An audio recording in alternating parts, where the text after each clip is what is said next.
Alright, magandang araw po sa inyong lahat mga kababayan. Batang Maynila to,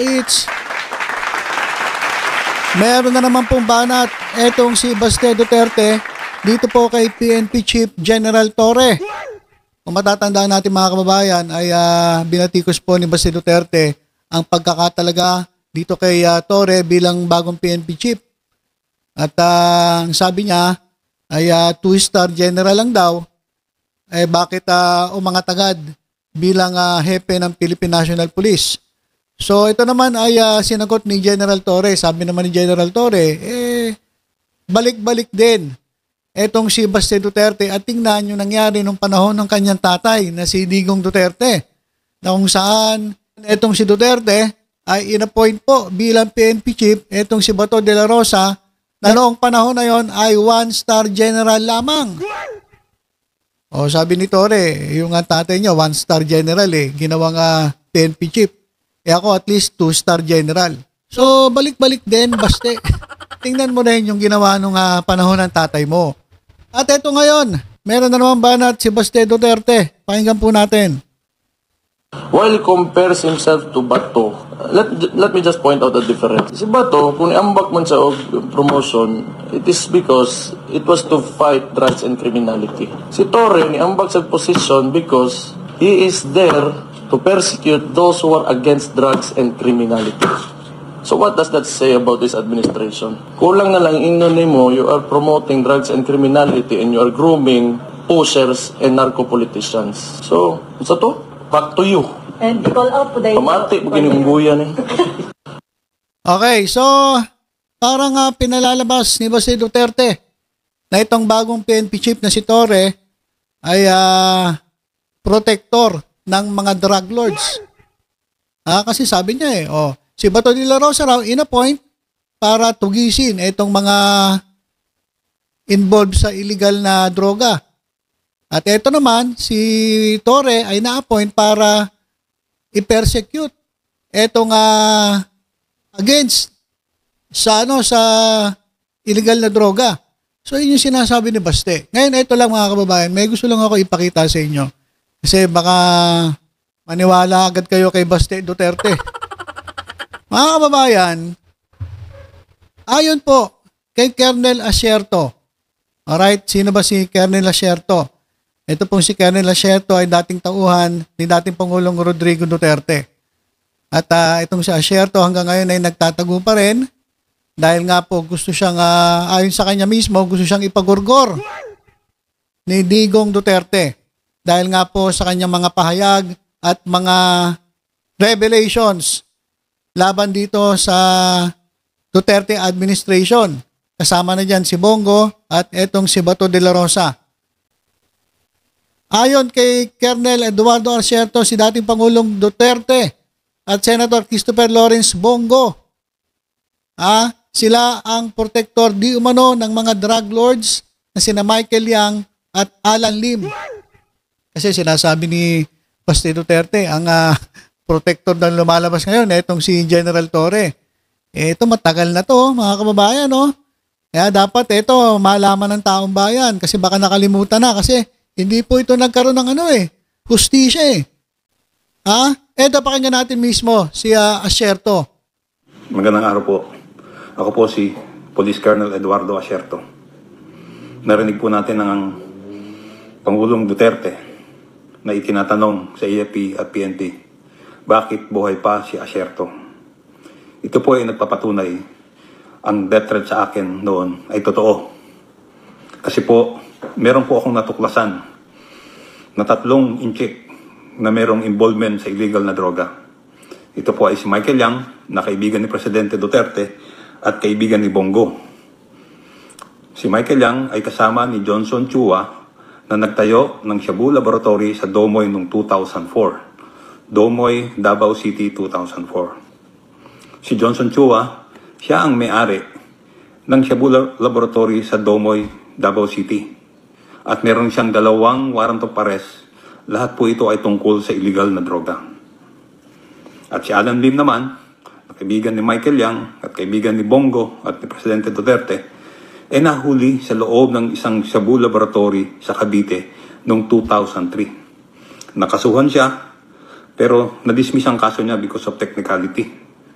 Hindi nasunod yung Section 21. Pero si Alan Lim ay target din ng PNP Anti-Kidnapping Group for kidnap for ransom. So yung tatlong pong yan, silang tatlo, ang na-discover kong merong involvement sa droga. Gumawa po ako ng report, written report ito, tungkol dito ang title po ng report is Johnson Chua Drug Trafficking Syndicate. Ipinaabot ko ito kay Chief PNP Bato de la Rosa at kay DG Aquino. Si DG Aquino, ipinaabot niya ito kay Bongo. Walang nangyari po. Nang ilang buwan nang lumipas nang walang feedback sa akin, ipinaabot ko rin po ito sa Office of the Executive Secretary. Pero wala din po nangyari. Nung maupo po si Chief PNP Albayalde, nagbigay din po ako ng report sa kanya tungkol dito. Ang subject naman dito ay Michael Yang at Alan Lim, person of interest in illegal drugs. Wala din nangyari. Sa mga report po na ito, hindi ko po binabanggit ang pangalan ni Presidente Rodrigo Roa Duterte na involved sa droga. Ang sabi ko lang sa report kay General Albayalde is seen in the company of person involved in drugs. Yun lang po ang laman nung report ko. Hindi ko po, I'm not accusing the President na meron siyang involvement sa droga. Nung Senate hearing, bago mag-Senate hearing, natakot sila nag-alala sila na baka ibigay ko ang report o sabihin ko yung nalalaman ko tungkol kay Michael Yang. So anong ginawa nila? Si Presidente, inuna niyang inilabas ang pangalan ni Michael Yang na drug user lang. Ang report ko doon involvement kasama nagtayo ng Shabu Laboratory sa Domoy. Bakit user lang ang kanyang description kay Michael Yang? At tapos siniraan ako. Inilagay na ako sa Matrix. Kung ano-anong mga bintang na ibinigay sa akin, pati sa Koreano. So, puro kasinungalingan. Ito po isang pagpapatunay na pinoprotektahan nila ni Presidente Rodrigo Roa Duterte, ni Bongo, ni General Bato de la Rosa, ni DG Aquino, ang grupo ni Michael Yang. Yun ang ginawa nila. Imbis na imbestigahan si Michael Yang at yung grupo niya, ako ang kanilang inimbestigahan at pinapakasuhan. At nakakalimutan nila na ang report ko ay hindi lang ukol kay Michael Yang. Andito si Johnson Chua at si Alan Lim.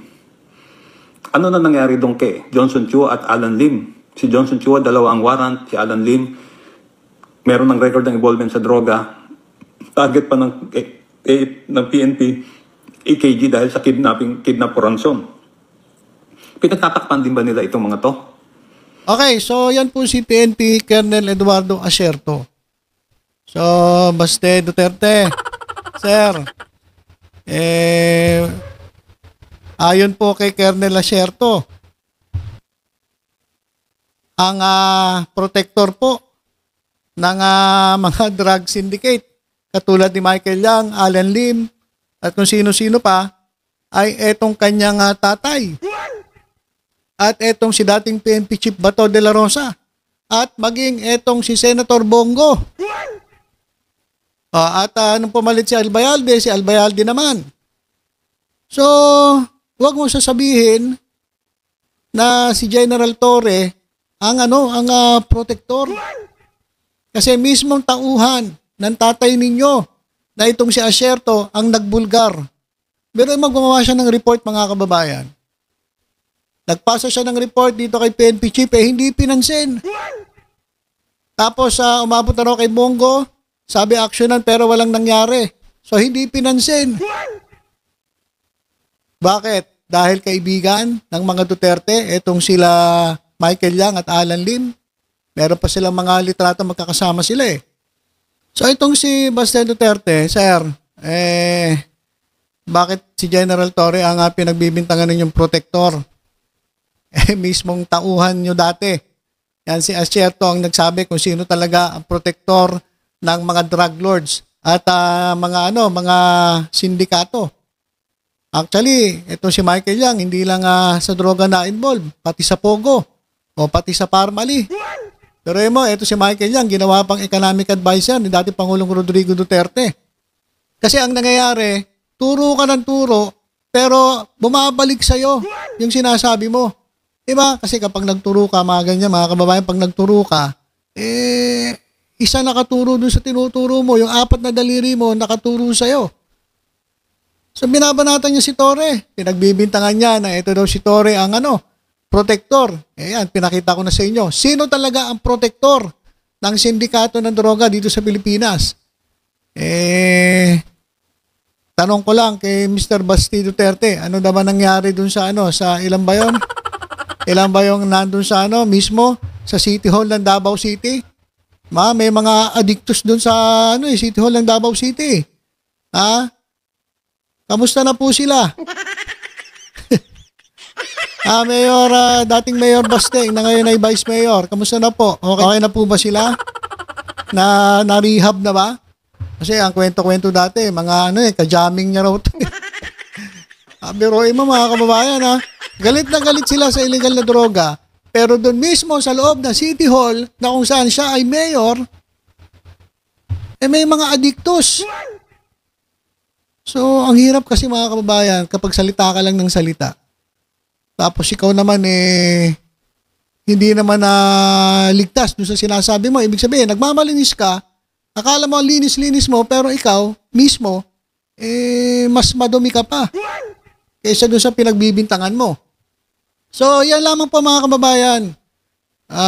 Biruin ninyo, kini-question nila itong pagiging PNP chief ni General Torre. At si Bato daw ay na-assign dahil sa kanyang mission na durugin, wasakin, tapusin ang problema sa droga. At ito naman daw si General Torre ay naging PNP chief para i-persecute ang mga gustong tumapos sa problema sa droga. Parang hindi ata tama. At kung babalikan natin, pinakita ko na sa inyo, ang tila ba protector na itong illegal na droga ay yung kanilang grupo. Ang kanyang tatay, at itong si Bongo, at itong si Bato de la Rosa. Alright, so wag po kayo basta-basta maniniwala sa sinasabi. Tingnan natin yung yung mga nangyari dati. Kasi baka mabudol kayo, mga kababayan, maniwala agad kayo Hindi po, si General Torre po ay naging PNP chief dahil sa kanyang performance, sa merit at performance. Hindi po dahil sa kaibigan ng presidente, hindi po dahil dati po siyang chief of police dun sa lugar na kung saan na-assign ng presidente. Hindi po. Actually, mga kababayan, yung pinagpilian, si Torre at yung isa pa, yung isa, malapit sa mga Marcoses.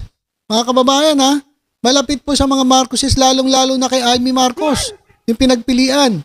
Pero pinili ng Pangulo si General Nicolas Torre because of merit and because of performance. Hindi yung gaya ng sinasabi ni Basti Duterte. Alright, so ilan po muna mga kababayan. Tutok-tutok lang po dito sa Batang Maynila. Sa iba pang updates. Ingat po tayong lahat. God bless po.